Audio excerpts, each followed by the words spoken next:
विद्यार्थी भाइ बहिनीहरू, आज हामी कक्षा 9 को अर्थशास्त्र विषयको इकाइ 4 मा रहेको विकास अर्थशास्त्र अन्तर्गत पाठ 1 मा रहेको आर्थिक वृद्धि र विकास भन्ने पाठका सबै अभ्यासहरू लिएर उपस्थित भएका छौं। आउनुहोस् अब सुरु गरौँ। पहिलो प्रश्न रहेको छ, देशको उत्पादनशील क्षमतामा भएको वृद्धिलाई के भनिन्छ? देशको उत्पादनशील क्षमतामा भएको वृद्धिलाई आर्थिक वृद्धि भनिन्छ। आर्थिक वृद्धि मापन गर्न प्रयोग गरिने सूचकहरू के हुन्? आर्थिक वृद्धि मापन गर्न प्रयोग गरिने सूचकहरू निम्नलिखित छन्। कुल गार्हस्थ्य उत्पादन, कुल राष्ट्रिय उत्पादन, प्रति व्यक्ति आय। ग नम्बर प्रश्न छ, आर्थिक विकासलाई परिभाषित गर्नुहोस्। कुनै पनि देशको दीर्घकालीन आर्थिक वृद्धि हुनका साथै सामाजिक, आर्थिक, शैक्षिक, सांस्कृतिक, जनचेतना आदि पक्षमा सकारात्मक सुधार भई त्यस देशका जनताको जीवनस्तर उकास्ने गुणात्मक प्रक्रियालाई आर्थिक विकास भनिन्छ। घ नम्बर प्रश्न, प्रति व्यक्ति आय सूचकको सीमा लेख्नुहोस्। प्रति व्यक्ति आय सूचकले धनी र गरिब बीचको असमानता, शिक्षा र स्वास्थ्य सुधार जस्ता पक्षलाई व्यवस्था गर्नु नै यसको सीमा हो। ङ नम्बर प्रश्न, मानव विकास सूचकाङ्क कहिलेदेखि प्रयोगमा आयो? यसका 3 पक्षहरू के हुन्? मानव विकास सूचकाङ्क सन् 1990 देखि UNDP ले प्रयोगमा ल्याएको हो। यसका 3 पक्षहरू निम्न छन्। स्वास्थ्य अर्थात् औसत आयु, शिक्षा अर्थात् साक्षरता दर, जीवनस्तर अर्थात् प्रति व्यक्ति आय। च नम्बर प्रश्न छ, मानव विकास सूचकाङ्कका आधारमा मानव विकासका 4 स्तम्भहरू लेख्नुहोस्। मानव विकास सूचकाङ्कका आधारमा मानव विकासका 4 स्तम्भहरू निम्न छन्।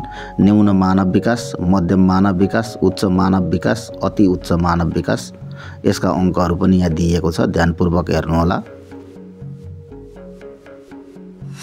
6 नम्बर प्रश्न छ, आधारभूत आवश्यकता सूचकाङ्कमा समावेश आधारभूत आवश्यकताहरू के हुन्? आधारभूत आवश्यकता सूचकाङ्कमा समावेश आधारभूत आवश्यकताहरू घाँस, बाँस, कपास हुन्। यसका साथै खानेपानी, सरसफाइ, स्वास्थ्य, शिक्षा आदिलाई पनि आधारभूत आवश्यकता अन्तर्गत राख्ने गरिन्छ। ज नम्बर, जीवनको भौतिक गुणस्तर सूचकाङ्कको विकास कसले गरेका हुन्? जीवनको भौतिक गुणस्तर सूचकाङ्कको विकास अमेरिकन अर्थशास्त्री मोरिस डेभिड मोरिसले गरेका हुन्। झ नम्बर प्रश्न छ, जीवनको भौतिक गुणस्तर सूचकाङ्कका 3 पक्षहरू के हुन्? जीवनको भौतिक गुणस्तर सूचकाङ्कका 3 पक्षहरू निम्नलिखित छन्। जीवन प्रत्याशा अर्थात् औसत आयु, शिशु मृत्यु दर, साक्षरता दर। 2 नम्बर प्रश्न छ, तलका प्रश्नहरूको अति छोटो उत्तर दिनुहोस्। क नम्बरको प्रश्न, आर्थिक वृद्धि र विकासको अर्थ स्पष्ट पार्नुहोस्। आर्थिक वृद्धिको अर्थ, देशको उत्पादनशील क्षमतामा भएको वृद्धिलाई आर्थिक वृद्धि भनिन्छ। यो एक नियमित विकसित देशसँग बढी सम्बन्धित र परिमाणात्मक अवधारणा हो। आर्थिक वृद्धिलाई कुल गार्हस्थ्य उत्पादन, कुल राष्ट्रिय उत्पादन र प्रति व्यक्ति आय जस्ता सूचकहरूमा छोटो समयमै मापन गर्न सकिन्छ।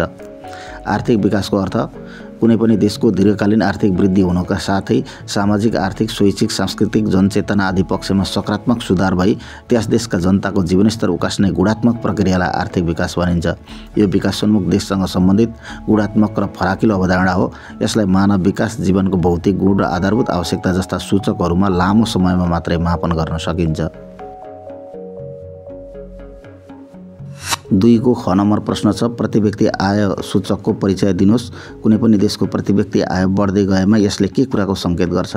कुनै पनि देशका जनताको औसत आयलाई प्रति व्यक्ति आय भनिन्छ। कुनै निश्चित वर्षको राष्ट्रिय आयलाई त्यही वर्षको कुल जनसङ्ख्याले भाग गरेर प्रति व्यक्ति आय निकालिन्छ। कुनै पनि देशको प्रति व्यक्ति आय बढ्दै गएमा यसले उक्त देशमा आर्थिक विकास हुँदै गएको सङ्केत गर्दछ। ग नम्बर प्रश्न छ, जीवनको भौतिक गुणस्तर सूचकाङ्कको परिचय दिनुहोस्। सन् 1979 मा मोरिस डेभिड मोरिसले प्रतिपादन गरेको तथा जीवन प्रत्याशा, शिशु मृत्यु दर र साक्षरता दरमा आधारित आर्थिक विकासको एक सूचकाङ्कलाई जीवनको भौतिक गुणस्तर सूचकाङ्क भनिन्छ। 3 नम्बर प्रश्न, तलका प्रश्नहरूको लामो उत्तर दिनुहोस्। आर्थिक वृद्धि र विकासको भिन्नता छुट्याउनुहोस् भन्ने प्रश्न रहेको छ। यहाँ तालिकामा आर्थिक वृद्धि र विकासको भिन्नतालाई छुट्याएको छ। विद्यार्थीहरूले ध्यानपूर्वक हेर्नुहोला र आफ्नो कपीमा सार्नुहोला।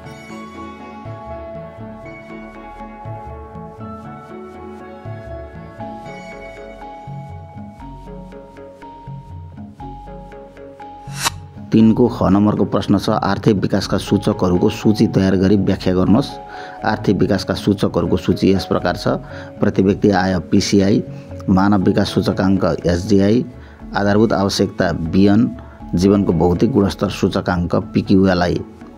यिनीहरूको बारेमा क्रमशः यहाँ व्याख्या गरिएको छ। अर्को पेजमा पनि रहेको छ, ध्यानपूर्वक हेर्नुहोला। सर्वप्रथम प्रति व्यक्ति आय, मानव विकास सूचकाङ्क, त्यसैगरी आधारभूत आवश्यकता, जीवनको भौतिक गुणस्तर सूचकाङ्क यी सबैको यहाँ व्याख्या गरिएको छ। ध्यानपूर्वक हेर्नुहोला र आफ्नो कपीमा टिप्नुहोला।